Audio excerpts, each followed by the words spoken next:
Hello दोस्तों, नमस्कार। आप सभी कैसे हैं? पार्थिव चीवर्ड्स में सभी का स्वागत है। यूपीएसआई की जोरदार तैयारी चल रही होगी उम्मीद है।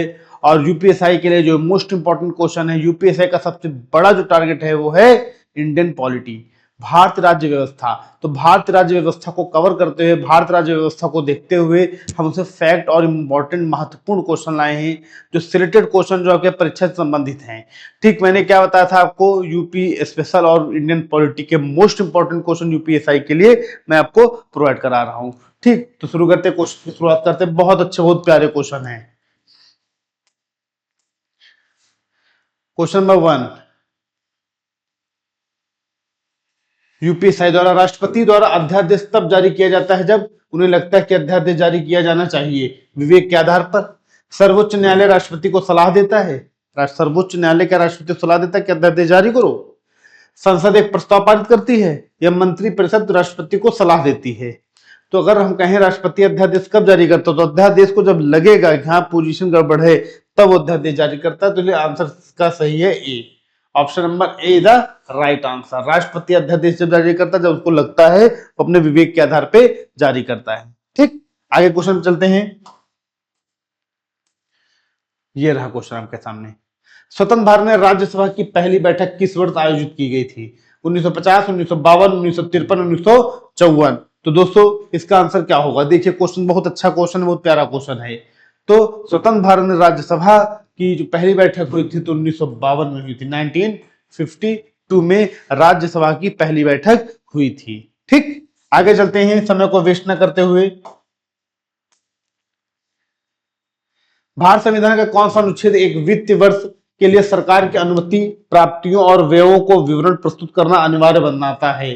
अनुच्छेद 110, अनुच्छेद 111, अनुच्छेद 112, अनुच्छेद 113। तो क्वेश्चन नंबर थर्ड का सी आंसर सही। अनुच्छेद 112 के तहत ये प्राप्तियां और व्यय को दर्शाता है हर वित्तीय वर्ष में। इसी को ही हम लोग क्या बोलते हैं? इसी को ही हम लोग बजट बोलते हैं। क्या बोलते हैं? इसी को ही हम लोग बजट बोलते हैं अपनी भाषा में, क्योंकि संविधान में बजट शब्द का उल्लेख नहीं है। प्राप्तियां और व्यय के बारे में बताया गया अनुच्छेद 112 में। ठीक, इसको जनरल भाषा हम लोग बजट कहते हैं। ठीक, आगे चलते हैं।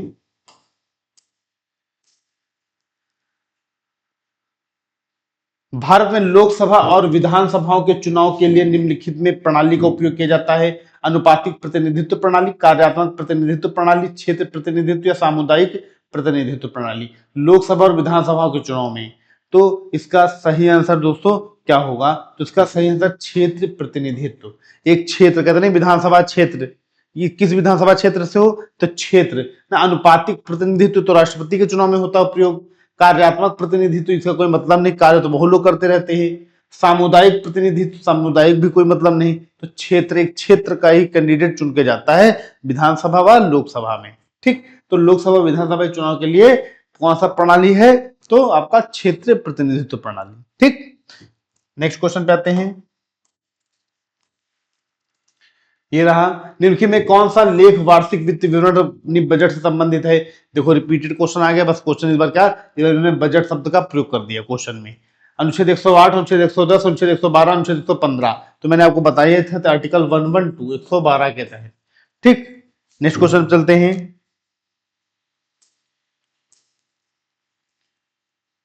संविधान के किस संशोधन द्वारा अनुच्छेद 323 ए प्रशासनिक न्यायाधिकरण और अनुच्छेद 323 बी अन्य मामलों के लिए न्यायाधिकरण को नए भाग 14 ए में भारतीय संविधान में जोड़ा गया?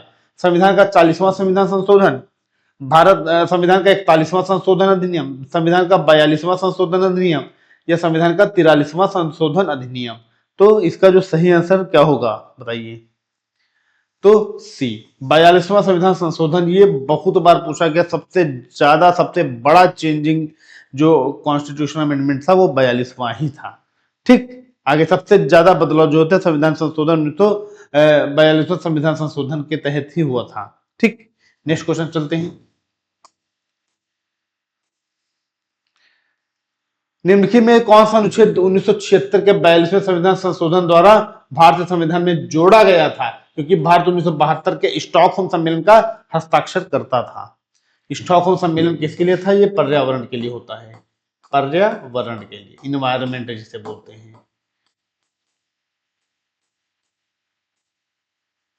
इन्वायरमेंट बोलते हैं। ठीक, तो अनुच्छेद 45, अनुच्छेद 47, अनुच्छेद 47 से अनुच्छेद 48A, तो किस कौन सा संविधान संशोधन 42वें संविधान संशोधन 1976 द्वारा क्या जोड़ा गया था? तो इसका जो सही आंसर है वो आपका डी है, अनुच्छेद 48 से, आर्टिकल 48A। ठीक, क्योंकि ये भारत हस्ताक्षर कर चुका था। ठीक, आगे चलते हैं। भारत में वर्तमान में उच्च न्यायालय कितने हैं? मतलब कि भारत में वर्तमान में हाई कोर्ट्स कितने हैं? वर्तमान में हाई कोर्ट्स कितने हैं भारत में?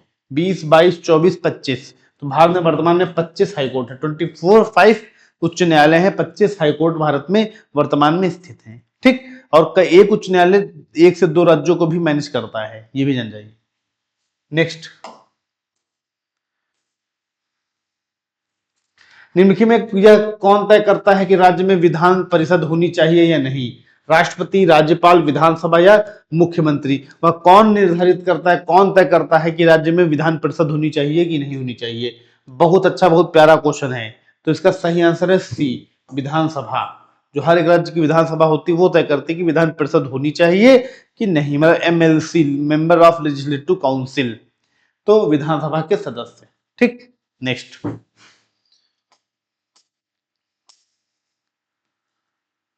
भारत के संविधान के अनुच्छेद 94 के प्रावधानों के अनुसार जब भी लोकसभा भंग होती है तो अध्यक्ष का पद निम्नलिखित में से किस समय रिक्त हो जाता है? लोकसभा अगर भंग हो गई, डिजॉल्व हो गई, तब लोकसभा अध्यक्ष का पद किस समय रिक्त हो जाता है? लोकसभा भंग होने के तुरंत बाद हो जाता है, नई सरकार के चुने जाने के तुरंत बाद लोकसभा का पद भंग होता है, या नई लोकसभा के चुनाव संपन्न होने के तुरंत बाद, या अगली लोकसभा के पहले सत्र से ठीक पहले, मतलब अगली सरकार जो होने की जो पहला सत्र होगा उसके पहले? तो इसका जो सही आंसर है वो दोस्तों क्या है? तो डी, अगली लोकसभा के पहले सत्र से ठीक पहले। जो अगर कोई अगली सरकार बन जाती तो उसका जो पहला सत्र होगा उससे पहले चेंज हो जाएगा। ठीक, नेक्स्ट क्वेश्चन चलते हैं।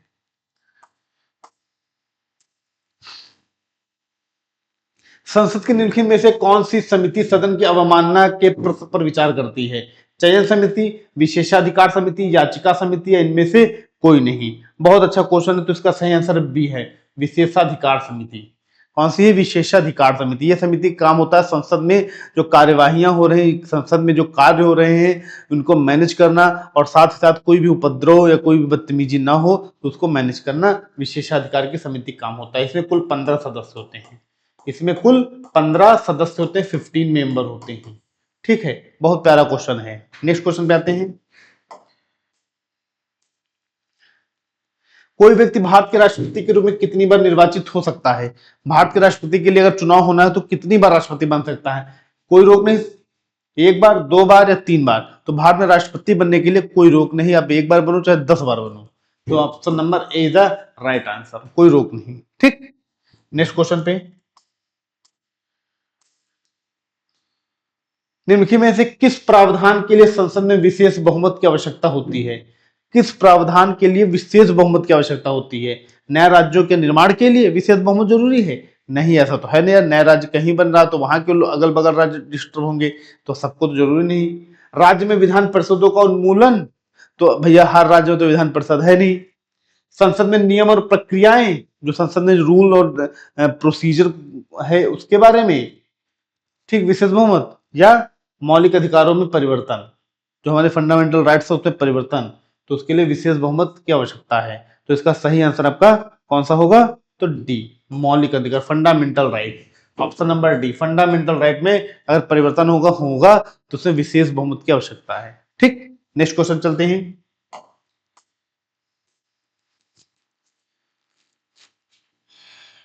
निम्नलिखित में किस अधिनियम ने संवैधानिक निरंकुशता के सिद्धांत को लागू किया?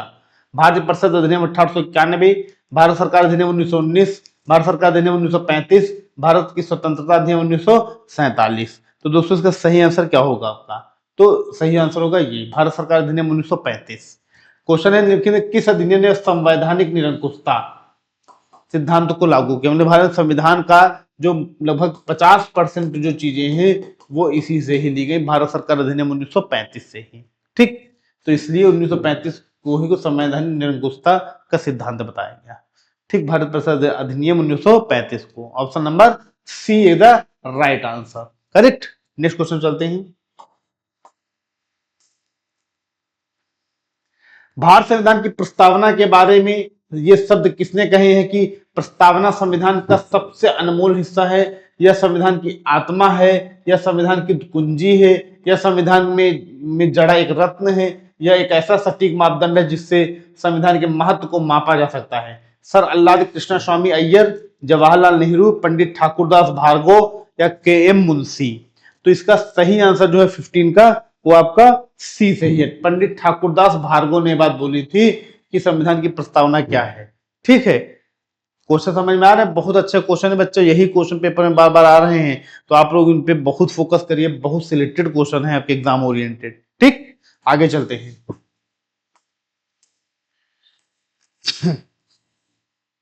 बहुत इजी क्वेश्चन। संसद का नेता कौन होता है? राष्ट्रपति, उपराष्ट्रपति, प्रधानमंत्री, अध्यक्ष? प्रधानमंत्री। संसद का नेता प्रधानमंत्री होता है। ठीक, नेक्स्ट क्वेश्चन पे आते हैं।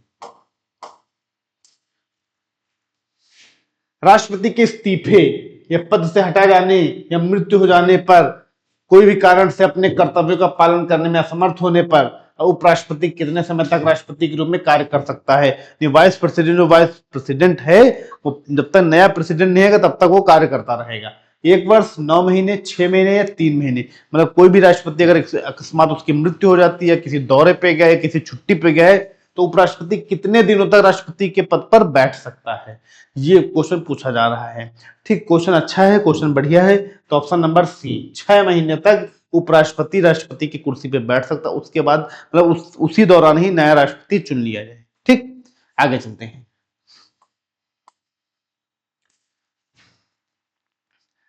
लोकसभा चुनाव लड़ने वाले व्यक्ति की न्यूनतम आयु क्या होनी चाहिए? 18 वर्ष, 20 वर्ष, 25 वर्ष या 30 वर्ष? बहुत प्यारा क्वेश्चन है, 25 वर्ष। ठीक, 18 का सी। नेक्स्ट, निम्नलिखित में से कौन लोकसभा के पहले अध्यक्ष थे? वीवी गिरी, डॉक्टर राजेंद्र प्रसाद, बीडी जत्ती, जीवी मावलंकर? तो जीवी मावलंकर जी ये लोकसभा के पहले अध्यक्ष थे। इन्हें दादा साहेब भी कहा जाता था, इनको दादा साहेब कहा जाता था, जीवी मावलंकर साहब को। ठीक, दादा साहेब की उपाधि दी गई थी, दादा साहेब कहा जाता था। जीवी मावलंकर लोकसभा के पहले अध्यक्ष। ठीक, बहुत प्यारा क्वेश्चन, बहुत बार पेपर में आ चुका है। नेक्स्ट क्वेश्चन, किस वर्ष में राज्यों की परिषद और लोकसभा द्वारा क्रमशः राज्यसभा और लोकसभा हिंदी नाम अपनाए गए? 1950, 1952, 1954, 1956? तो 20 का आंसर सही दोस्तों सी है, 1954, 1954 एकदम सही आंसर है। ठीक, नेक्स्ट क्वेश्चन चलते हैं। सर्वोच्च न्यायालय के न्यायाधीश के रूप में नियुक्त व्यक्ति को शपथ कौन दिलाता है? प्रधानमंत्री, राष्ट्रपति, भारत के मुख्य न्यायाधीश या उपराष्ट्रपति? तो सर्वोच्च न्यायालय का न्यायाधीश की नियुक्ति राष्ट्रपति शपथ दिलाएगा। कौन? प्रेसिडेंट ऑफ इंडिया जो है वो शपथ दिलाएगा सर्वोच्च न्यायालय के जज को। ठीक, ऑप्शन नंबर 21 का बी द राइट आंसर। ठीक, नेक्स्ट क्वेश्चन, निम्नलिखित में से किस समिति ने संविधान के अनुच्छेद 263 के तहत अस्थायी अंतरराज्य परिषद की स्थापना की वकालत की? सरकारी आयोग, राजमन्नार समिति, पुंची आयोग या जेवीपी आयोग? तो दोस्तों राज्य सरकार के बीच जो तालमेल बनता है, राज्य सरकार के बीच जो शक्ति बंटवारा होता है, राज्य सरकार के बीच जो एक कॉम्बिनेशन होता है वो आपका सरकारिया आयोग, सरकारिया कमीशन के द्वारा। ठीक, ऑप्शन नंबर 1 का 22 का ए, सरकारिया आयोग नहीं सरकारिया कमीशन के द्वारा केंद्र व राज्य के बीच सामंजस्य बनता है। ठीक, आगे चलते हैं।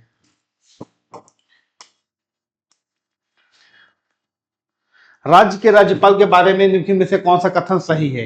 राज्यपाल राज्य का प्रमुख कार्यकारी होता है, राज्यपाल केंद्र सरकार से स्वतंत्र रूप से कार्य करता, एक व्यक्ति को केवल एक राज्य का राज्यपाल नियुक्त किया जा सकता है, राज्यपाल राज्य का नाम मात्र का प्रमुख नहीं होता है। अब नहीं होता तो यह सही रहता। ठीक, तो इसमें आपका सही आंसर है बी, राज्यपाल केंद्र सरकार से स्वतंत्र रूप से कार्य करता है, मतलब केंद्र सरकार का अधीन रहता ही है तो उसे से काम करता है। ठीक, नेक्स्ट, राज्य विधान परिषद में राज्यपाल द्वारा कितने सदस्य मनोनीत किए जाते हैं? 1/6।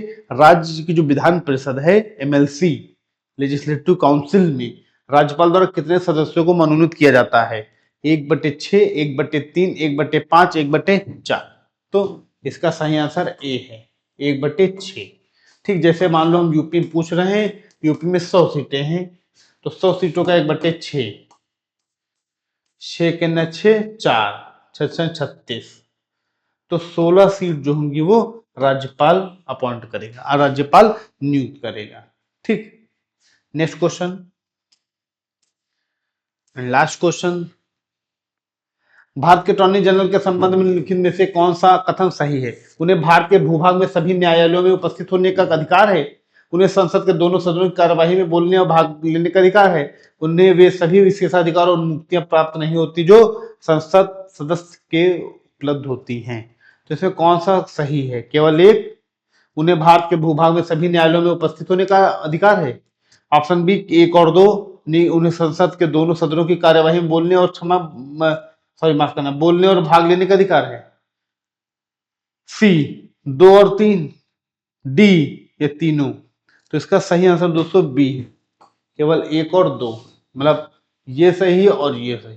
ठीक, तो 3 पॉइंट जो है ये इंपॉर्टेंट है अटॉर्नी जनरल ऑफ इंडिया के लिए। ठीक दोस्तों, ये यूपीएसआई के टॉप सिलेक्टेड 25 क्वेश्चन थे एमसीक्यू बेस के, आपके एग्जाम ओरिएंटेड महत्वपूर्ण व इंपॉर्टेंट क्वेश्चन। ठीक, और इसी तरह रोज डेली आपको इस तरह की इंपॉर्टेंट क्वेश्चन और करंट अफेयर की वीडियो मिल रही है, और साथ ही साथ आपके कॉन्सेप्ट वीडियो भी आपको मिलती है।